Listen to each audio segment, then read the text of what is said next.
పూరా లోకల్. అమ్మవారి దయ వల్ల జగిత్యాల ప్రజలు, తెలంగాణ ప్రజలందరూ కూడా బాగుండాలని మనస్ఫూర్తిగా కోరుకుంటున్నాం. బీఆర్ఎస్ హయాంలో ఎప్పుడైనా కూడా ఆధ్యాత్మికతకు ప్రాధాన్యతనిస్తూ అన్ని రకాల కార్యక్రమాలు చేసే ప్రయత్నం చేసినాం. అందులో భాగంగా మా బీఆర్ఎస్ పార్టీ ఎంపీ అయినటువంటి దామోదర్ రావు గారు 90 లక్షల రూపాయలు నవదుర్గ సేవా సమితికి విరాళంగా మన ఎంపీ లాడ్స్ నుంచి ఇవ్వడం జరిగింది.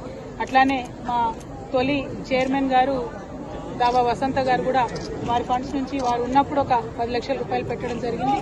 అదేవిధంగా మరి చాలా మంచి కార్యక్రమాలు చేస్తున్నటువంటి ఈ సేవా సమితికి మద్దతుగా నిలబడాలని మేమందరం కూడా ఇవాళ వార్షికోత్సవ కార్యక్రమాల్లో పాల్గొనడం జరుగుతూ ఉన్నది.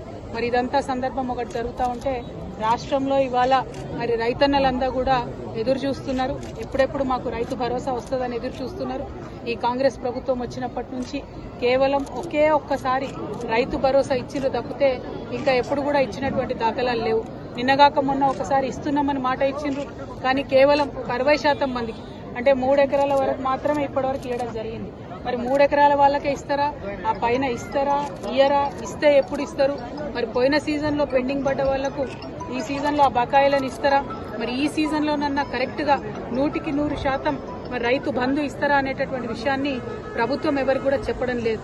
మరి ఆ అంశాలన్నీ ప్రజలు ఇవాళ అడుగుతున్నారు. 2500 రూపాయలు ఎప్పుడు ఇస్తారు, మాకు పెన్షన్లు ఎప్పుడు ఇస్తారు, మీరు ఇచ్చినటువంటి హామీలన్నీ ఎప్పుడు ఇస్తారు, విద్యా భరోసా కార్డు ఎప్పుడు ఇస్తారని చెప్పి విద్యార్థులు, ఉద్యోగులు అందరూ అడుగుతున్నటువంటి సందర్భం. జాబ్ క్యాలెండర్లు వేస్తామని చెప్పి విద్యార్థుల్ని మోసం చేసి, యువతను మోసం చేసి అధికారంలోకి వచ్చినటువంటి సందర్భం మీ అందరికీ తెలుసు. మరి ఇవన్నీ అడుగుతుంటే కాంగ్రెస్ పార్టీ మీద, ముఖ్యమంత్రి గారి మీద ఒత్తిడి పెరుగుతున్నటువంటి సందర్భంలో భరించలేక రోజొక కొత్త డ్రామా కాంగ్రెస్ పార్టీ చేస్తున్నారు. ఒకసారి కేసీఆర్ గారికి కాళేశ్వరం మీద నోటీసు, ఇంకొక రోజు హరీష్ రావు గారికి నోటీసు, ఇంకొక రోజు ఇంకొక సీనియర్ నాయకుడికి నోటీసు. ఇవాళ మరి కేటీఆర్ గారికి మరి నాకు తెలిసి ఇది 5వ 6వ నోటీసు ఇవ్వడం. ఒకటి నోటీసులు ఇచ్చిన ప్రతిసారి ప్రతి ఒక్కరు ఏదో ఒకటి మాట్లాడి మొత్తానికి ప్రజా సమస్యల నుంచి దృష్టి మరల్చాలే, వాళ్ళు పబ్బం గడుపుకోవాలని చూస్తున్నటువంటి సందర్భాన్ని మనం గమనిస్తున్నాం. నేను ఈ వైఖరిని తీవ్రంగా ఖండిస్తా ఉన్నాను. మేము ఎప్పుడో చెప్పినాం, నోటీసులు ఇస్తే పోతాం, జవాబిస్తాం, మేమేం తప్పు చేసింది లేదని మా పార్టీ తరఫు నుండి మా నాయకులందరూ కూడా అన్ని సందర్భాల్లో కూడా చెప్పినటువంటి విషయం మీ అందరికీ తెలిసిందే. అయినప్పటికీ ఇవాళ తెలంగాణ భవన్కి తాళాలేసి మా కార్యకర్తలు ఎవరు బయటికి వెళ్లకుండా చేసినటువంటి సందర్భాన్ని మేము తీవ్రంగా ఖండిస్తున్నాం. మా కేటీఆర్ గారు మరి ఇవాళ విచారణకు హాజరైన ముందే చెప్పినటువంటి విషయమే, హాజరైతామని. అందులో పెద్ద విశేషం ఏం లేదు, హాజరైతాం, విచారణకు సహకరిస్తామని కూడా చెప్పినాం. ఇవాళ తను అక్కడ ఉండగా ఇవాళ భవన్లో మరి తాళం వేయడం అన్నది నిజంగా కూడా దుర్మార్గం. మేము ఎప్పుడైనా కూడా ప్రజల పక్షానే నిలబడ్డాం, ప్రజల కోసమే పనిచేసినాం.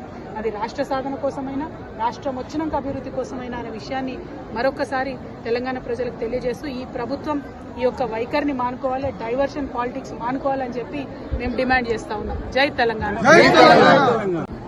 చూడు బ్రదర్, మీరు ఒక విషయం గమనించుకోవాలి. ఏ పార్టీ అయినా పార్టీలో ఉన్న లోపాలను ఖచ్చితంగా మాట్లాడుకుంటారు, సవరించుకుంటారు, ముందుకు పోతారు. కానీ మా పార్టీలో ఉన్న ఏ ఒక్క నాయకుడి మీదకి అవతలోడు దాడికి వస్తే ఖచ్చితంగా మేమందరం ఒకరికొకరు అండగా నిలబడి కాపాడుకుంటాం. అందులో పెద్ద విశేషం ఏం లేదు. పార్టీలో ఉన్న కార్యకర్తల కోసం, వారి హక్కుల కోసం ఖచ్చితంగా మాట్లాడతాం. ఇంటర్నల్ గా పార్టీలో జరగాల్సినటువంటి మార్పులు చేర్పులు జరగాలని కోరుకుంటే మనలో పెద్ద తప్పు లేదు. అది జరగకపోతే పార్టీలు ముందుకు పోవడం కూడా ఉండదు. కాబట్టి దానికి దీనికి ముడిపెట్టాల్సిన అవసరం లేదు. మా నాయకత్వం మీద విమర్శ చేసి పబ్బం గడుపుకొని రాజకీయంగా లబ్ధి పొందాలని కాంగ్రెస్ పార్టీ చూస్తే వారి ప్రయత్నాన్ని ఖచ్చితంగా వమ్ము చేస్తాం. ఎవరికైతే మా నాయకుల మీద కేసులు పెడుతున్నారో హరీష్ రావు గారు కావచ్చు, కేటీఆర్ గారు కావచ్చు, అందరికన్నా ముఖ్యంగా కేసీఆర్ గారు కావచ్చు, వారందరినీ కూడా కాపాడుకుంటూ పార్టీని ముందుకు తీసుకొని పోతాం. అంతర్గతంగా మాట్లాడుకునే అనేక అంశాలు ఉంటాయి, అవి కూడా ఖచ్చితంగా మాట్లాడుకుంటాం. Thank you. జై తెలంగాణ.